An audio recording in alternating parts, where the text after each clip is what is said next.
ไปดีเพื่อนๆจากอาลีฟาร์มเนาะวันนี้กลับมาส่งตู้พักไข่คือเก่าแหละเจ้าเนาะนี่เป็นตู้176หน่วยเกรดซีเด้อเจ้าเด้อ2หน่วยสอนกันเจ้า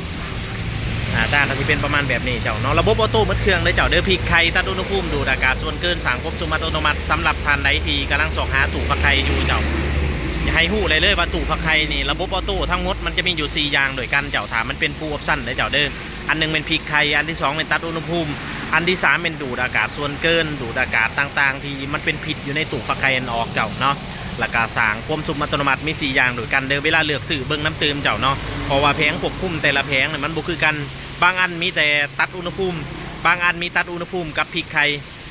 บางอันมีตัดอุณหภูมิกับดูดอากาศส่วนเกินเจ้าเนาะบางอันมี3อย่างนำกันเจ้าสนั่นเวลาเลือกสื่อเบิ้งน้ำเติมเลยเจ้าเด้อเพราะมันมีผลต่อการฟักเนาะ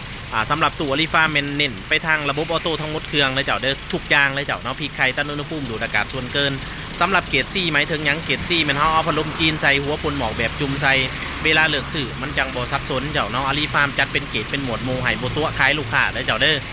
แต่ละเกรดแต่ละรุ่นเจ้าเนาะเฮาใส่วัสดุ